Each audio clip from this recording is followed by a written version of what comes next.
Bonjour à tous, le prochain film est dans la rubrique Mention honorable et Guy.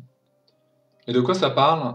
Eh bien ça parle d'un jeune homme qui se nomme Gauthier, qui est journaliste. Ça n'aura pas vraiment d'importance, sauf que malgré tout il a une caméra, il a du matériel, qui va apprendre par sa mère de façon un peu...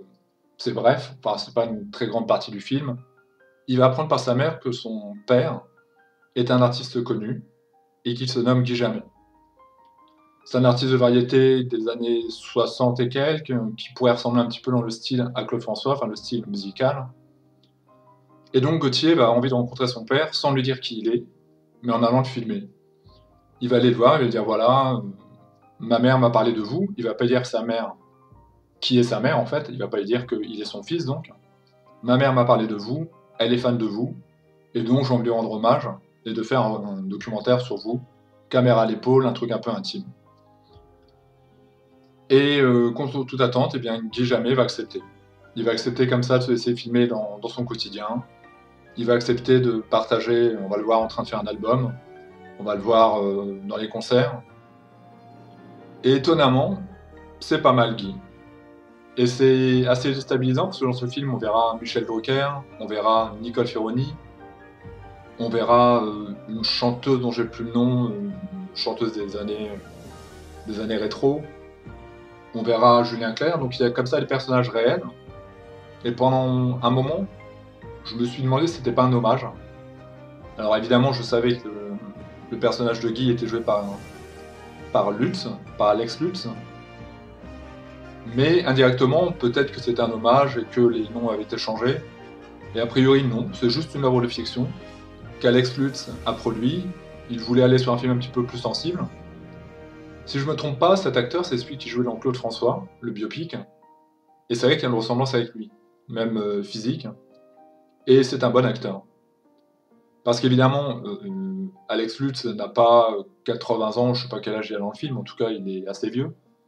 Donc il va porter un maquillage ou certainement des prothèses. Et je trouve qu'il est juste dans ce rôle. Le fils, alors le fils pour autant on le verra pas vraiment quoi. Le fils on le verra un tout petit peu, on le verra, mais la plupart du temps il a la caméra à l'épaule.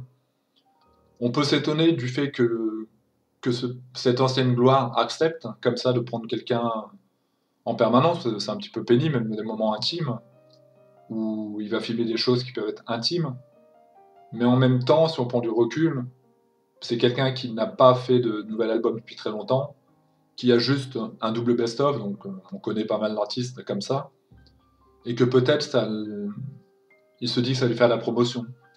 Il se dit que comme ça on l'oubliera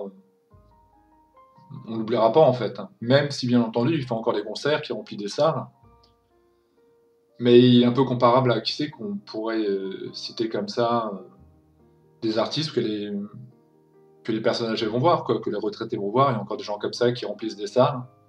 Pour autant, c'est pas des grandes gloires. Et quand on a le truc avec Nicole Ferroni, elle va faire ce qu'elle fait habituellement. Je ne crois pas qu'il l'appelle Nicole Ferroni dans le film, mais elle va jouer de ça, elle va dire bah, je pensais, monsieur Guy, jamais que vous étiez mort, parce qu'en fait, on n'a pas entendu parler de vous. Enfin voilà, il y aura ce truc de l'artiste un peu désuet, de l'artiste sur le retour, qui comprend bien que son heure de gloire, elle est derrière, même s'il a encore un peu de potentiel. Et c'est inhabituel comme film. On ne sait pas où ça amène vraiment, on ne sait pas pourquoi ça a été fait, quelque part. Peut-être que s'il y a un hommage dont je parlais, il est plus secret que ça, et qu'en fait, les personnages ne sont pas que fictifs, ça a été changé, mais que c'est un hommage indirect à quelqu'un d'autre. On pourrait imaginer qu'un artiste comme ça, une gloire vieillissante, voit le film et se dise on parle de moi, mais on a changé les personnages, mais finalement c'est mon histoire qui est racontée.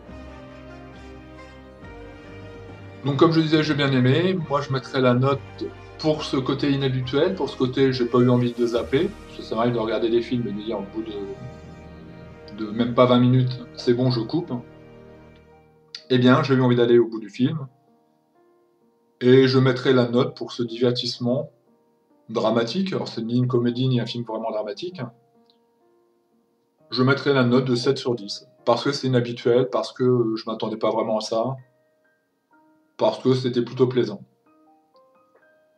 On va passer à la note presse et la note spectateur. La note presse, est de 3,9 sur 5, ce qui est ma moyenne en fait, hein, ça correspond à peu près à ma moyenne.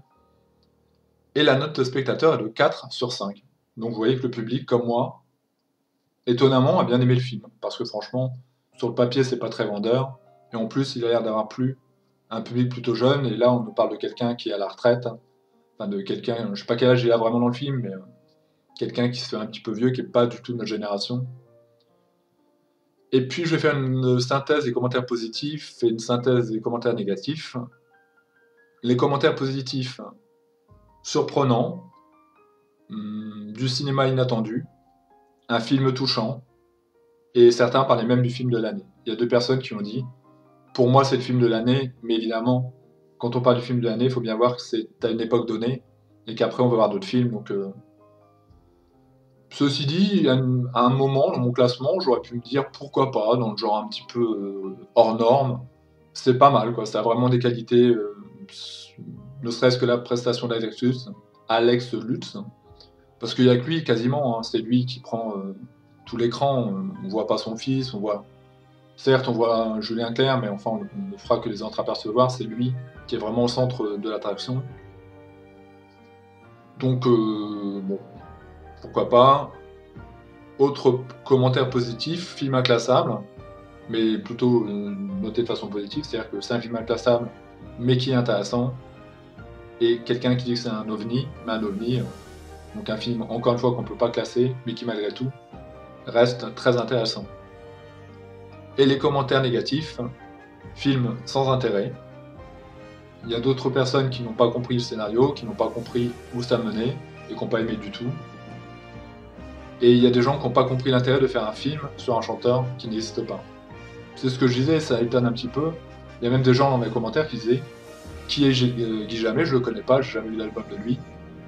Bah non, c'est un personnage fictif. Alors effectivement, le film est tourné comme un documentaire réaliste, mais il n'existe pas. C'est un personnage imaginaire.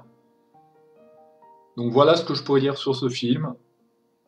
Ce sera pas un grand souvenir, je sais pas à qui je peux le conseiller, mais moi en tant que cinéphile, bah ça a été un moment agréable sans pour autant être incroyable.